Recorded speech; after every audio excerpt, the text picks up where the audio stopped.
Não é todo mundo, Fernando e Antonello, né, que vai desenvolver a dependência, mas a gente sabe que existe uma taxa de 10 a 12% daquelas pessoas que experimentam que podem, isso é mundial essa taxa, que podem desenvolver o alcoolismo. Então a gente tem que ficar atento. Entre os jovens esse número está aumentando muito também, e principalmente as adolescentes, as mulheres adolescentes já estão experimentando mais cedo e tendo mais problemas do que os adolescentes. Incrível também isso, né? Então a gente tem que ficar nesse alerta para saber como é que a gente está fazendo o uso desse álcool, né? Substâncias psicoativas existem desde que o homem é homem. A gente quer alguma substância. O que é uma substância psicoativa? É uma substância que não é produzida pelo nosso organismo, mas que ainda assim tem a capacidade de alterar o nosso humor, nosso comportamento, nossas emoções, nossos pensamentos, nos fazer transcender, né? E a gente está aí com o álcool e outras substâncias todas, né? Sempre, desde sempre. Né? Mas a gente tem que estar atento como que é essa nossa relação. Com a diferença, né, doutora Ana Luísa, que o álcool é uma, vamos falar assim, é uma droga liberada, né? Sim. É uma droga que você tem acesso a ela de uma forma, enfim, infinita em qualquer lugar, né?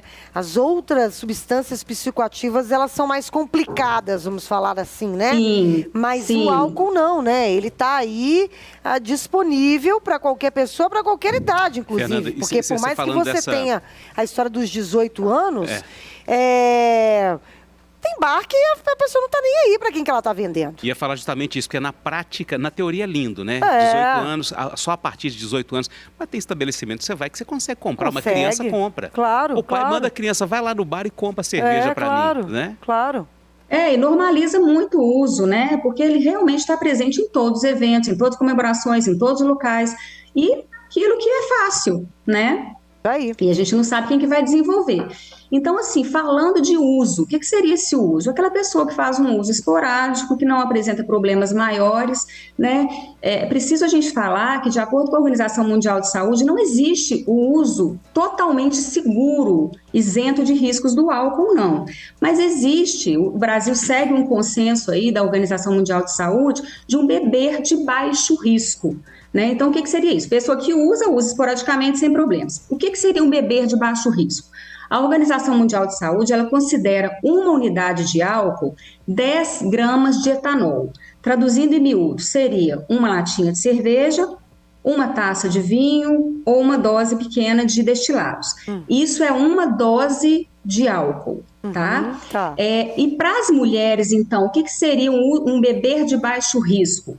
14 unidades de álcool por semana, ou seja, 2 doses praticamente por dia, o que daria ou 2 latinhas por dia, ou 2 taças de vinho por dia, ou 2 doses de destilados por dia. Se eu beber até essa dosagem, beber de baixo risco. Para os homens, 21 unidades de álcool, né, por semana. Então, 3 latas, ou 3 taças, ou 3 doses de destilados por dia. É importante a gente falar que essa dosagem por semana, que a gente fala, né, mulheres 14 unidades por semana e homens 21 unidades por semana, não significa que a pessoa fala assim, então tá, eu não vou beber todo dia, mas no meu dia, no meu sábado, eu vou beber minhas 21 doses. Não.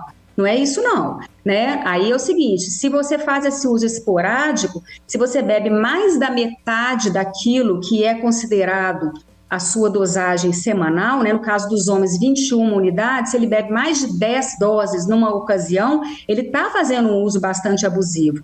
E no caso das mulheres, mais de 7 unidades em uma ocasião, ela está fazendo um uso abusivo, um uso que já tem um risco importante. Risco em quê? Em tudo, né? Risco de ter algum problema dirigindo embriagado, obviamente, ou um problema de ter uma queda, ou um problema de ter uma alteração de comportamento, social, legal, né? Esses riscos todos.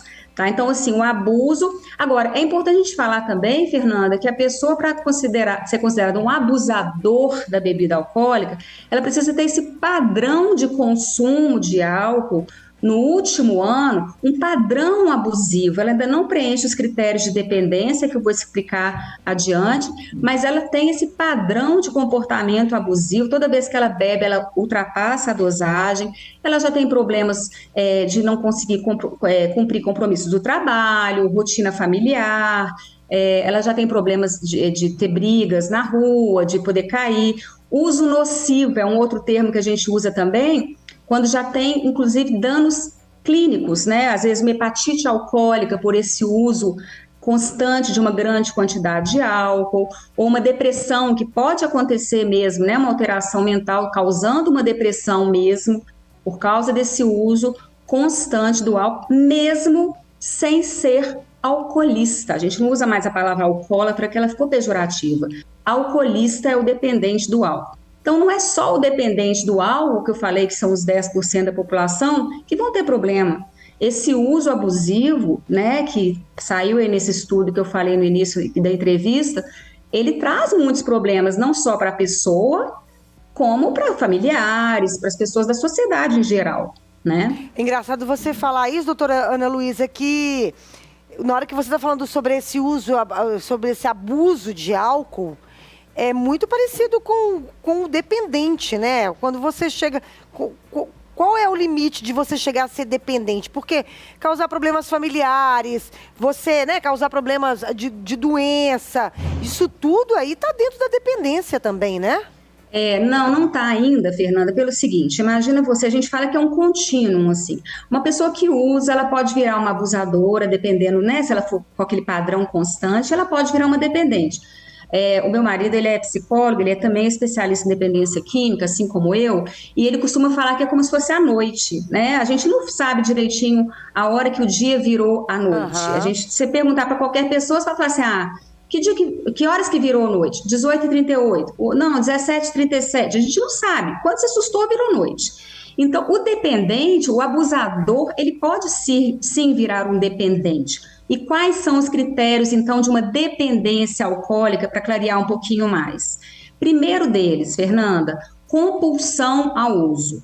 A compulsão é aquela fissura, aquele desejo incontrolável que a pessoa, assim, em detrimento de quaisquer outras atividades, a pessoa escolhe a bebida alcoólica como se fosse uma garra que está puxando ela ali para aquele desejo incontrolável que ela não consegue resistir. Então, a compulsão é muito importante. Você, às vezes, não vai ver isso num abusador. O abusador, às vezes, ele vai ficar aí trabalhando, né? Sei lá, tem gente que fica um tempão na quaresma sem beber e tudo mais. Ele não fica com aquela compulsão, aquela vontade alucinada de beber. Isso é um critério da dependência, tá? O outro critério, Fernanda, é a dificuldade, por exemplo, de você definir o início, a quantidade e o fim. Então, a pessoa ela não consegue esperar a hora de começar a beber, ela não define quanto tempo que ela vai beber, quando ela assusta, ela já está passando de uma bebida para outra, ela não consegue definir o fim desse consumo exagerado, né? Nem a quantidade que ela vai beber,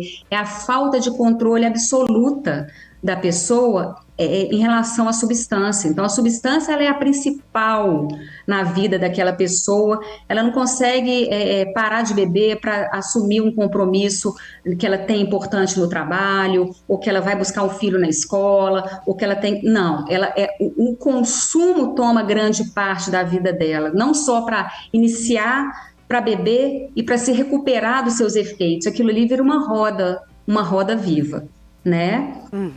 Outro critério, Fernanda, é a abstinência. O que a gente chama de abstinência? Quem tem a dependência do álcool, quando reduz a quantidade que é acostumado a beber ou quando para de beber, vai ter sintomas de abstinência, que no caso do álcool são tremores de extremidades. Você vê que aquela pessoa que ela tem que tomar uma de manhã cedo para rebater aqueles tremores, fica suando, né, ansiosa, insone, muito mal-estar, náuseas, vômitos, e em casos mais graves, até convulsões podem acontecer semelhantes à epilepsia, né, por causa da abstinência do álcool, alucinações, que a pessoa às vezes escuta vozes mesmo de pessoas que não estão perto dela, ela não tem uma loucura propriamente dita, mas ela escuta voz, ela se sente perseguida. Isso acontece com o dependente, não necessariamente acontece com o abusador.